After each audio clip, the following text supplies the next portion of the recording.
The day begins with a polite tug of war that turns feral when Blanche, Dorothy, and Rose discover they've each promised the living room television to different crowds on the same night.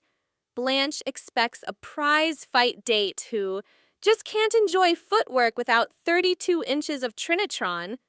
Dorothy needs the set for a live PBS pledge drive she's hosting, and Rose has rallied Sunshine Cadets for a 4-hour puppet marathon featuring Captain Cornmeal, one remote, 3 agendas, 0 compromise. The argument escalates from raised eyebrows to airborne sofa cushions until the plastic remote shatters, scattering batteries like shrapnel across the shag rug. Sophia, jolted awake by the ruckus, lobs a single insult, Spazzolini, then suggests professional mediation before someone files a noise complaint or an obituary. Dorothy, prey to a headache that pings like sonar, dials family therapist, Dr. Gilbert Budd, famed locally for reconciling dueling bingo leagues. The roommates strike a solemn pact. If Bud can't solve their friction in one session, one of them will move out, ending the Golden Girls as Miami knows it. At Dr. Bud's oak-paneled office, Blanche seizes couch priority, sprawling like Scarlet at 12 Oaks.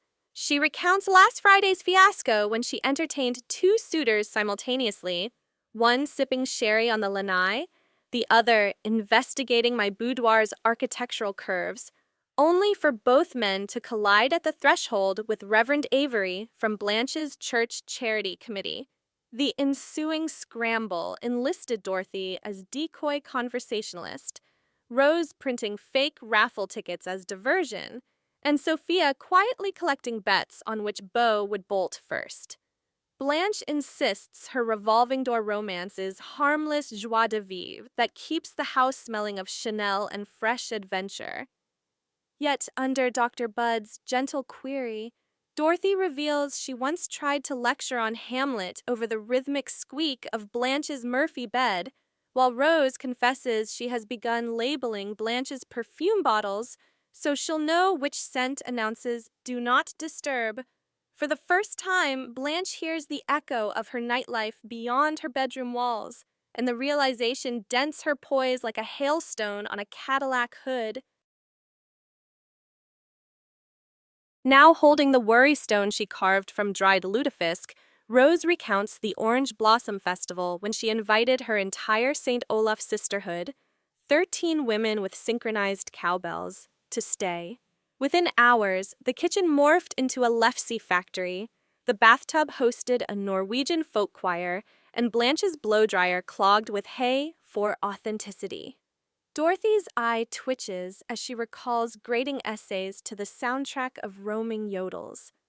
Dr. Budd nudges deeper.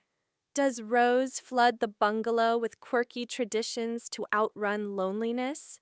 She nods, cheeks pink as lingonberry jam, admitting her tales of butter queens and herring circuses are comfort blankets that sometimes smother friends. Sophia reaches over, dabbing Rose's tears with a tissue before pocketing the worry stone as, "My fee. Therapy ain't cheap, cupcake."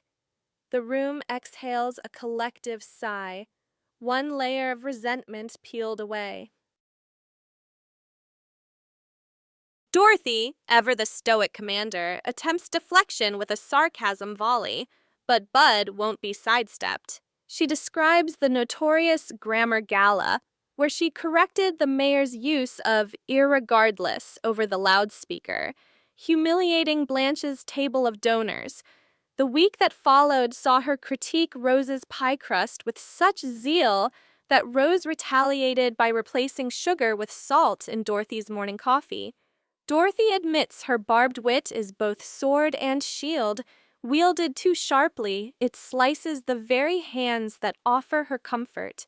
Prompted to name virtues of her roommates without irony, Dorothy produces a sincere roll call.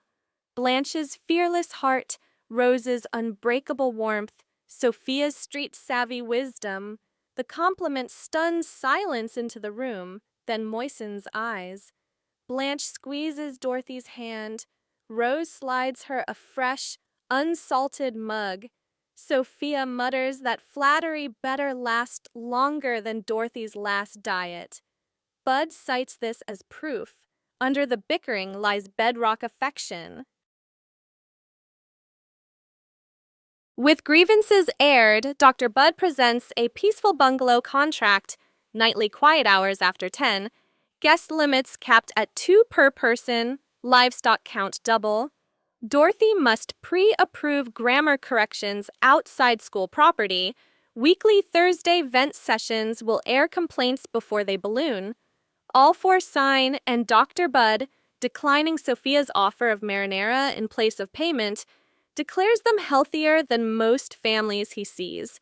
He jokes that the true therapy bill would be cheesecake royalties. Outside, beneath brewing thunderclouds, they realize eviction threats were heat of battle bluff. Argument or not, the bungalow is the glue that keeps 4 wildly different lives from unraveling. Blanche proposes celebrating with a group shopping spree. Dorothy vetoes, citing Contract Clause 3B. Major purchases require 24-hour cooling period. Laughter chases them to the car like Florida humidity. Back home, they christen the contract with ceremonial cheesecake. Blanche unveils a giant wall calendar. Pink squares mark date nights. Blue squares, reading nights. Green squares, St. Olaf Culture Hour, 0 livestock. Rose sticks smiley face stickers on every Thursday to honor vent sessions.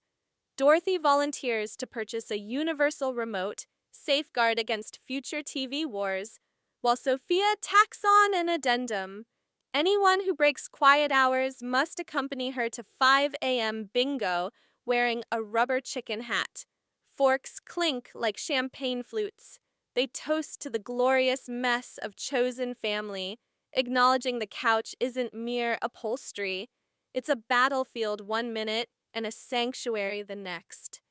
As lightning flickers beyond the window, Blanche wonders how much Bud charges for shoe shopping mediation. Dorothy retorts that some conflicts even therapy can't cure, and that's perfectly fine. Laughter blends with thunder, sealing the truth. Love plus boundaries equals harmony, at least until the next remote control crisis.